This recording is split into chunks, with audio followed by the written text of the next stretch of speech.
Logical with Gita Sharma. इस channel के एक खास कार्यक्रम स्पीक अप में आप सभी का स्वागत है। स्पीक अप एक ऐसा मंच है जहां हम एक खास मुद्दे पर चर्चा करते हैं और समझने की कोशिश करते हैं कि आखिर ये मुद्दा चर्चा में क्यों है और कितना फर्क इससे लोगों की जिंदगी पर पड़ रहा है। स्पीक अप में आज का जो मुद्दा हम उठा रहे हैं वो बहुत ही महत्वपूर्ण है, क्योंकि वे हम सबकी जिंदगियों से जुड़ा हुआ है। बात सिर्फ युवाओं की नहीं, सभी जो जनरेशन है, सभी लोग हैं वो इससे जुड़े हुए हैं। आज का टॉपिक है, क्या आत्मनिर्भर भारत में सरकारी नौकरी का मोह छोड़ देना चाहिए। बात इसलिए उठी क्योंकि एक ट्विटर कैंपेन चला, मोदी रोजगार दो, या फिर इसी तरह के कई और हैशटैग चलाए गए, जिसमें 60 लाख से भी ज्यादा ट्वीट एक दिन में हुए। बहुत सारे ऐसे लोग थे, ऐसे युवा थे जो इस कैंपेन के साथ में जुड़े और उन्होंने सवाल किया कि आखिर क्यों सरकारी नौकरी देने में सरकार देरी करती है, और जो एग्जाम्स होते भी हैं सरकारी नौकरी के लिए उनमें इतनी धांधलियां होती है कि वो कई साल तक लटकते रहते हैं। या तो एग्जाम की डेट नहीं मिलती, डेट मिलती है तो रिजल्ट आने में देरी होती है, रिजल्ट आ भी गए तो ज्वाइनिंग में देरी होती है। तो इस तरह के जो तमाम सवाल हैं इस पर हम आज बात करेंगे। हमारे साथ एक खास पैनल जुड़ा हुआ है, जैसा कि आप देख रहे हैं।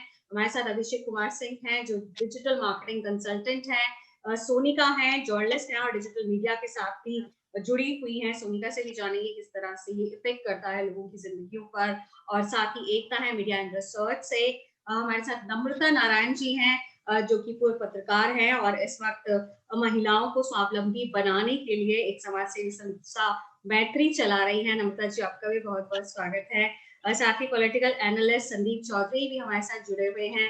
संदीप जी बताएंगे कि क्यों राजनीतिक दलों में इतना ज्यादा रोजगार को लेकर बात होती है, लेकिन जब वो सरकार में आते हैं तो फिर वो मुद्दा कहीं ना कहीं बैक स्टेज पे चला जाता है और दूसरे मुद्दे आगे आके हावी हो जाते हैं। उनसे जानेंगे।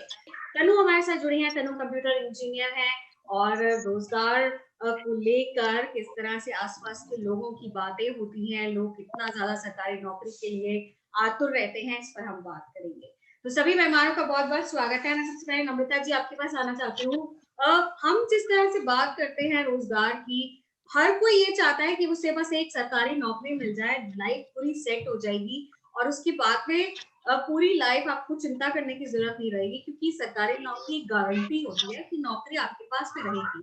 लेकिन आजकल ऐसा होना बहुत ही ज्यादा मुश्किल हो गया है। क्या लगता है, क्या रीजन इस तरह से हो सकते हैं इसके लिए? देखिए, मेरे ख्याल से मैं बिल्कुल फेवर में नहीं हूँ कि सरकारी नौकरी है तो ही जिंदगी है और सरकारी नौकरी नहीं है तो आपकी सिक्योरिटी नहीं है। या देखिए, आज के समय में गवर्नमेंट सेक्टर्स में भी जो जॉब होते हैं, आपने सुना होगा कि एडॉक बेसिस पे भी लिए जाते हैं, यानी कि 1 से 2 साल का एक समय होता है जब आपको हर बार आपकी जो सर्विस है वो एक बार टर्मिनेट होती है, फिर से रिवाइव होती है। ठीक है ना, कई बार उनमें से किसी की नौकरी चली जाती है। तो दूसरी बात आती है कि हमारे यहाँ एक सोच है कि सरकारी नौकरी मिल गई यानी कि जिंदगी सिक्योर्ड हो गई।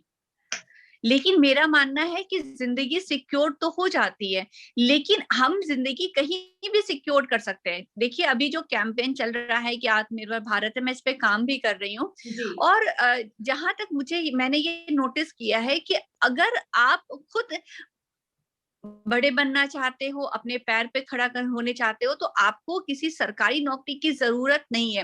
देखिए, आपने सही कहा कि सरकारी नौकरी के लिए आपको एक लंबा वेट करना पड़ता है, आपको एप्लीकेशन का वेट करना पड़ता है। जब अभी जैसी खबर आ गई कि सरकार में रेलवे में भर्तियां हैं, लोग खुश हो गए जी रेलवे में भर्ती आ गई। अब रेलवे भर्ती कब करेगी इसका पता नहीं, लेकिन उसी शगुफे में लोग खुश होकर के कि भाई सरकारी नौकरी आने वाली है।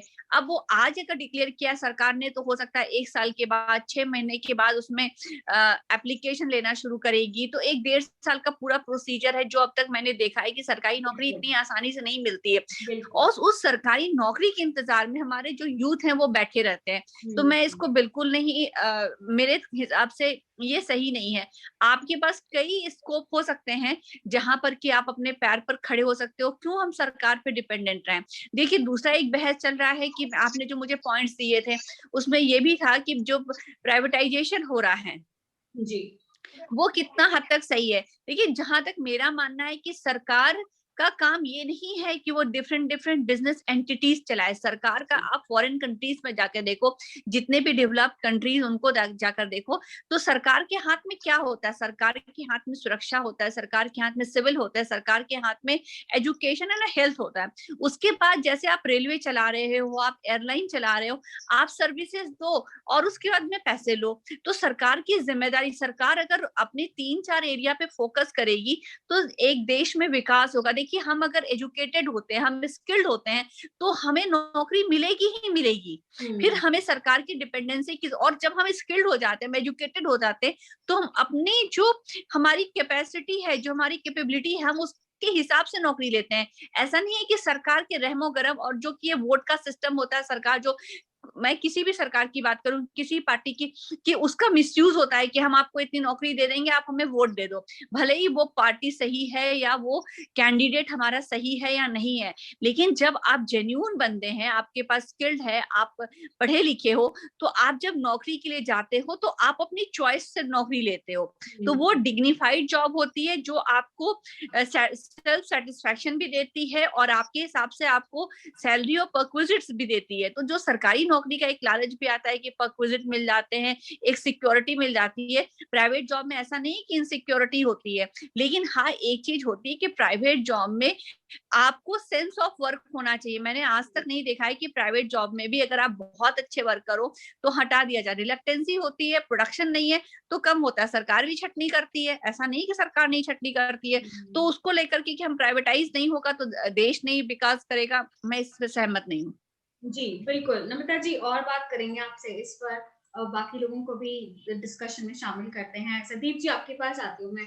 जिस तरह से हमने अभी सुना नमिता जी को, उनका कहना था कि आत्मनिर्भर भारत जो है उसके हिसाब से हमें स्किल बेस्ड जो टेक्निक्स है उस पर ज़्यादा काम करना चाहिए। एक आदमी को खुद ही इतना स्किल्ड होना चाहिए कि वो खुद कुछ कर सके, अपने पैरों पे खड़े हो सके, सरकार के भरोसे ना रहे। लेकिन अगर हम भारत की बात करें, एक वेलफेयर स्टेट की बात करें, और जहां तक सरकार की बात है, हर इलेक्शन में ऐसे दावे किए जाते हैं कि हम 2 करोड़, जिस तरह से अभी मोदी जी ने कहा था कि 2 करोड़ हर साल जॉब्स को जनरेट करेंगे। लेकिन अब अगर देखिए 2017-18 के बाद से लगातार गिरावट आ रही है, और ये भी कहा जा रहा है कि 45 साल में सबसे ज्यादा बेरोजगारी है भारत में, और युवा पॉपुलेशन ज्यादा होने की वजह से जॉब्स है ही नहीं, ना प्राइवेट में है ना सरकार में है। क्या लगता है आपको, पॉलिटिकल विल की कहीं कमी है कि मदद नहीं मिल पा रही है, ना प्राइवेट को मिल पा रही है सरकार की तरफ से, ना ही जो सरकारी नौकरियां हैं वो लोगों तक पहुंच पा रही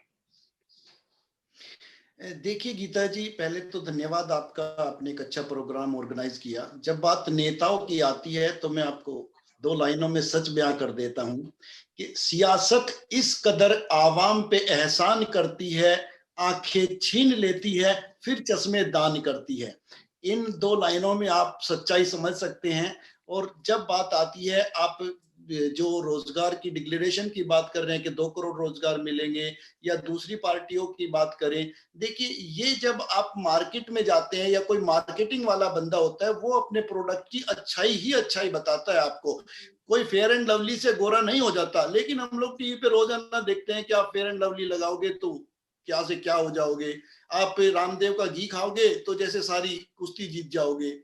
तो इसी तरीके से पॉलिटिकल पार्टी हैं, आप इनको एक पहलवान की तरह देखिए। जब इलेक्शन आते हैं, ये लोग खाड़े में या मैदान में उतर जाते हैं अपने अपने दांव आजमाने के लिए। जितनी भी इस तरीके की घोषणाएं होती हैं वो पूरे तरीके से दांव होते हैं। हकीकत ये है, हमारे पॉलिटिशियन, चूंकि मैं गवर्नर साहब के साथ भी काम कर चुका हूँ, बीजेपी के राष्ट्रीय उपाध्यक्ष के साथ भी काम कर चुका हूँ, मैं नाम नहीं लूंगा किसी का, लेकिन हमें पता है कि जो चीजें हम उनको लिख के देते हैं वो चीजें वो बोलते हैं, जो आप जैसे पत्रकार लिख के देते हैं वो खबर बनती है।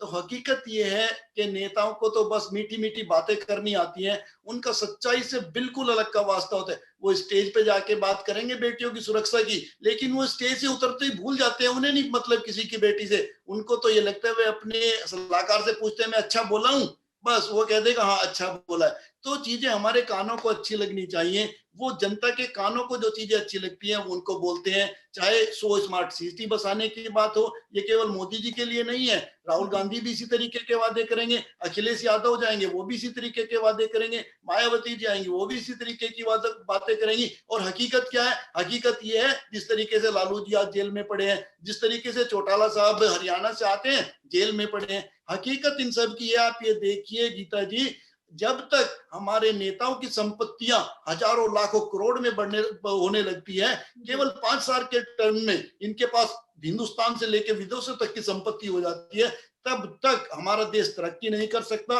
आप जॉब जनरेट नहीं कर सकते, आप इंडस्ट्री लेके नहीं आ सकते। आपको समर्पण के भाव से काम करना पड़ेगा, जनता को अपना परिवार मानना पड़ेगा, तो नौकरियां भी जनरेट होंगी, इंडस्ट्री भी हिंदुस्तान में आएंगी। लेकिन चूंकि 5 साल का टर्म्स होता है और हमारे नेताओं का मकसद होता है कि इसमें मैं क्या अर्न कर लूं, मैं क्या अर्जित कर लूं, वो मैं क्या अर्जित कर लूं के चक्कर में जनता आज भी जहां 70 साल पहले थी वहीं की वहीं खड़ी है। और हमारे नेताओं का आपको पता ही है, राजाओं वाली जो जिंदगी है वो जी रहे हैं। जी बिल्कुल। और ये सबसे बड़ी चीज है कि क्या जो स्टेट्स है या जो केंद्र है वो इस तरह से मदद करना चाहता है लोगों की। नम्रता जी के पास मैं वापस जाऊंगी क्योंकि वो थोड़ी सी जल्दी जाना चाहती हैं। नम्रता जी, हम जिस तरह से बात आपने बहुत अच्छी की और आप बहुत अच्छा काम भी कर रही हैं महिलाओं को स्वावलंबी बनाने के लिए, उनकी बहुत मदद कर रही हैं। लेकिन अगर हम छोटे लेवल पे जाए, जो गरीब तबके के लोग हैं, जो पढ़ा लिखा कर अपने बच्चों को उन पे पैसा खर्चते हैं, उनकी कोचिंग कराते हैं और सिर्फ ये उम्मीद रखते हैं कि एक अच्छी जॉब लग जाए, उनके पास में शायद स्किल्स डेवलप करने के ऑप्शंस बहुत कम होते हैं। तो क्या सरकार की जिम्मेदारी ये नहीं है कि कहीं ना कहीं उन तक जॉब्स को पहुंचाया जाए? अगर वो सरकारी नौकरी नहीं भी कर रहे, प्राइवेट के लिए भी अगर वो जा रहे हैं, तो ऐसी क्या स्टार्टअप्स या कंपनियों को मदद सरकार की तरफ से मिलती है कि वो जॉब्स को जनरेट कर पाए? देखिए, जहां तक स्टार्टअप और सरकार की तरफ से मदद है वो तो मैं समझूंगी कि ना के बराबर है, ठीक है ना। अभी जब मैंने अपने पहले वाले जब मैं पहले बोल रही थी तो मैंने आपको बताया कि सरकार का काम होना चाहिए education, health, security and civil. ये 3-4 एरिया पे सरकार को काम करना। जब हम एजुकेशन की बात करते हैं तो education is connected with skill. तो आप ट्रेनिंग पर बात करो, आप अपने यूथ को तैयार करो, ठीक है ना। और जिस तरह से आप बड़े बड़े फर्म्स को डिसइन्वेस्टमेंट की भी बात हमेशा होती रही है, तो डिसइन्वेस्टमेंट का मतलब होता है कि बाहर से कंपनीज इंडिया में आए। तो अगर कंपनीज आती हैं, आप प्रोडक्शन यूनिट्स रखती है और आपके पास स्किल्ड वर्कर्स हैं तो उनको जॉब मिलेगी। देखिए, इंडिया की सबसे बड़ी प्रॉब्लम क्या है कि यहाँ पर कुछ कंपनीज आती भी हैं तो वो यहाँ पे फ्लरिश नहीं कर पाती हैं या अपने यूनिट्स नहीं डाल पाती हैं। उसकी सबसे बड़ी प्रॉब्लम क्या है कि हमारे यहाँ स्किल्ड फोर्स की कमी है। और जब तक हम अपने फोर्स को स्किल्ड नहीं बनाएंगे डिफरेंट डिफरेंट एरिया में, तो ये प्रॉब्लम रहेगी। जब आप ही समझो कि कोई कंपनी आ गई है, बिस्किट बनाने की कंपनी आ गई है या जूते बनाने की कंपनी है, तो वो वर्कर के लिए फॉरेन कंट्री से बाहर की कंपनी जरूर होगी, लेकिन उनको जब वर्कर चाहिए, स्टाफ चाहिए, तो डोमेस्टिक वर्कर्स को ही लेंगे, यानी इंडियंस को ही अपॉर्चुनिटी मिलेगी। तो जब आपके अंदर कैपेसिटी है, आप स्किल्ड हो, तो डेफिनेटली आपको आपकी जॉब मिलेगी। अभी सरकार ने मिनिमम वेजेस भी तय कर दिया है कि इतने वर्किंग आवर्स में इतने स्किल्ड के लिए ये होनी चाहिए। तो ये काम तो हो रहा है, लेकिन जहां तक मेरा एक मानना है तो स्टार्टअप के लिए जिस तरह से गवर्नमेंट को करना चाहिए था सहयोग, जो छोटे स्टार्टअप्स होंगे, उस पर सरकार कहीं ना कहीं अभी कमजोर नजर आ रही है और सरकार उस पर ध्यान भी नहीं दे रही है। तो मेरा यही कहना है कि जो नए स्टार्टअप्स हैं, जो छोटे यूनिट्स हैं, उनके लिए सरकार को थोड़ा फोकस्ड होना चाहिए और स्किल्ड पर फोकस होना चाहिए, लेकिन वो फेयरली स्किल्ड होना चाहिए। क्योंकि देखिए, मैंने देखा भी है कि स्किल्ड ट्रेनिंग तो हो जाती है, बच्चों के पास सर्टिफिकेट भी आती है, जब आप लेकिन उस स्किल से रिलेटेड जब उन्हें आप जॉब देते हो तो उसमें वो परफेक्शन नहीं होता है। यानी कि कहीं ना कहीं वो ट्रेनिंग भी जो हुई है वो ऐसे ही ट्रेनिंग हो गई है सर्टिफिकेट लेने के लिए। तो ऐसा नहीं होना चाहिए, प्रॉपर ट्रेनिंग होनी चाहिए ताकि जब बच्चा हाथ में सर्टिफिकेट ले रहा है तो उसके पास में हुनर भी हो। तो हुनर सही मायने में जब होगी तो आपको उस तरीके से जॉब भी मिलेगी। यहाँ पे सरकार को बिल्कुल आप समझिए वॉर लेवल पर काम करने की जरूरत है। और उसके बाद सरकार अगर डिसइन्वेस्टमेंट और डिफरेंट डिफरेंट यूनिट्स लगाएगी तो रोजगार खुद ही आएंगे, घर पहुंचेंगे। जी। और सबसे बड़ी चीज अब यही है कि क्या सरकार ऐसा करना चाहती है? क्योंकि अगर हम अभी करंट जो सरकार है उसकी बात करें, 2015 जुलाई की बात है, पीएम मोदी का एक भाषण था जिसमें उन्होंने ये कहा था कि हमारी पहली प्राथमिकता रोजगार देना होना चाहिए। 2014 में सरकार बनी, रोजगार की बात उसमें सबसे महत्वपूर्ण थी, और 2015 में ये भी कहा गया।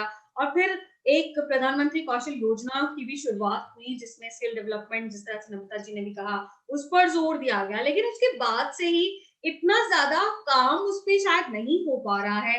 अब जब रिक्रूटमेंट्स की बात होती है, एसएससी की बात होती है, तो फिर ये कहा गया कि अब एक नेशनल पूरी यूनिट बनेगी, नेशनल जिस तरह से एनआरए की बात हुई, रिक्रूटमेंट एजेंसी नेशनल होगी, एक एग्जाम देना होगा जो प्राथमिक लेवल का है, उसके बाद में आगे जाके जो 3 बॉडीज हैं गवर्नमेंट की जो रिक्रूट करती हैं सरकारी नौकरी के लिए, उसका होगा। यानी कि जो पूरा सिस्टम है उसको सिंप्लीफाई करने की कोशिशें तो हो रही है, लेकिन उतना ज्यादा ध्यान शायद सरकार नहीं दे पा रही है, क्योंकि बेरोजगारी लगातार बढ़ रही है, क्योंकि प्राइवेट सेक्टर भी कोरोना की वजह से इतना डाउन है कि वहां पे रोजगार नहीं है।